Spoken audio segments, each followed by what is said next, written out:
Ma'am आपका नाम? मेरा नाम रितु जांगड़ है। मैम आपको क्या तकलीफ थी? मैडम मुझे है ना कमर से लेके और पूरे पैर में दर्द आ रहा था और दर्द पीटी तक आ रहा था। काफ़ी यानी कि इतनी परेशान थी मैं बता नहीं सकती। ओके, फिर आपने क्या ट्रीटमेंट लिया है? मैडम आपका पहले मैंने ऑपरेशन कराया, उसके बाद मुझे कोई रिजल्ट नहीं मिला। उसके बाद मैंने काफ़ी दवाइयाँ भी ली लेकिन मुझे कुछ फ़ायदा नहीं हुआ। फिर हमें किसी ने बताया तो हम लोग ऐसे आयुष हॉस्पिटल के अंदर आए हैं और यहाँ मधुबाला डॉक्टर, और डॉक्टर भी बहुत अच्छा है। लेकिन अब मुझे काफ़ी रिलीफ है। पहले तो मेरी ये परिस्थिति थी कि मैं चल भी नहीं पा रही थी। चलना भी है तो कमर के हाथ लगा के नीचे नीचे चलना था, ना मेरा टॉयलेट रुक रहा था, हर चीज़ में ऐसा बर्फ थी। और रोना दिन रात 15 दिन तो मैंने आंखों में निकाली है। और यहाँ मुझे 7 दिन हुए हैं लेकिन मुझे काफ़ी रिलीफ है। और अभी मेरा ट्रीटमेंट बल्कि बाकी भी है लेकिन उसमें मुझे 7 दिन में भी बहुत कुछ रिलीफ है। यहाँ का स्टाफ, यहाँ की मैडम बहुत ही अच्छे हैं और यहाँ आके मुझे बहुत अच्छा लग रहा है। मेरे काफ़ी रिलीफ है, बस इतना ही कहूँ मैं तो। मैं बहुत परेशान थी, यहाँ आके मैं बता नहीं सकती कि मैं कितनी वो। मैम आपको ये दिक्कत कैसे हुई थी, ये प्रॉब्लम? ये दिक्कत मुझे कम से कम 8-10 पहले मेरा पैर फिसला। उसके बाद धीरे धीरे कमर में दर्द हुआ तो मुझे लगा ठीक होगा ठीक होगा। ऐसे करते करते मैंने 3-4-5 साल तो मैंने निकाले कैसे जैसे करके। फिर उसके बाद मैंने ट्रीटमेंट लेना चालू करा तो डॉक्टर ने मुझे ऑपरेशन की राय दी। एक पैर उस टाइम बिल्कुल बंद हो गया था चलना फिरना, एक पैर रुक गया था तो मैंने ऑपरेशन करा लिया। उसके बाद मुझे कुछ रिलीफ नहीं मिला। भाई साल भर तो हमने इंतजार करा भाई मिटेगा मिटेगा।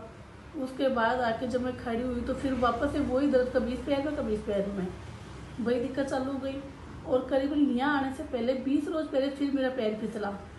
उसके बाद तो यानी कि मैं लेट बाथरूम भी बिस्तरों में जा रही थी, ये हालत थी। चलने में बिल्कुल असमर्थ थी। चलती हुई तो 2 कंधे मुझे पकड़ते और मैं नीचे नीचे चलती, ये हालत थी।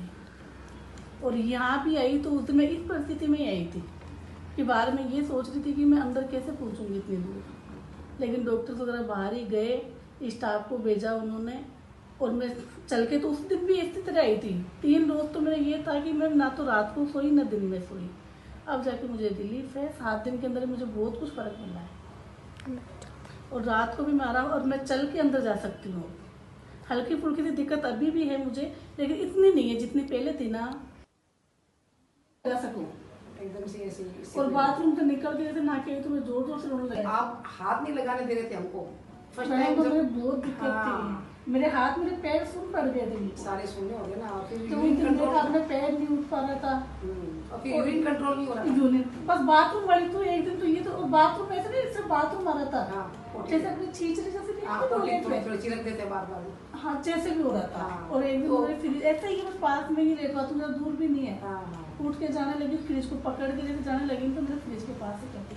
वही होती। फिर मैं कैसे जैसे वो करके कंट्रोल खत्म हो गया ना बाल आपका। पोछा पैर से उठा के उसके फिर फेर के वही छोड़ दिया। आपका पेशाब की थैली से कंट्रोल खत्म हो गया। ये स्लिप डिस्क हुई ना आपकी, तो इससे आपको ये कंट्रोल और जैसे कभी कभार उठ के हिम्मत भी करती, उसको पकड़ के जाती थी, जैसे टपक टपक इतनी शर्म आती है यार, इतने बड़े होके अपने से टॉयलेट पड़ा।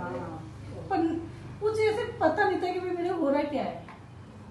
तो यहाँ आके आप भाई आके कभी यहाँ आके तो मुझे तो लग रहा है कि हाँ मैं जी गई। नहीं तो मैंने उस दिन कह दिया था कि मेरे को इंजेक्शन लगा लो मरने का।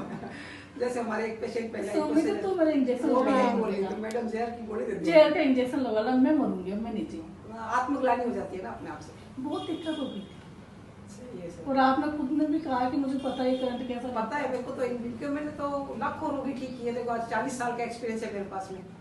तो मैं तो 2-3 बार बुलाती थी नाइट में, सब उठ के अब नहीं आ रहे। अब मैं खुद भी परेशानी रही, अपन ठीक है तो अपन क्यों परेशान कर रहे हैं? 2 दिन से आप अपने आप ही उठ के अपने आप ही कर रही हूँ। अभी तो 7 डेज आप और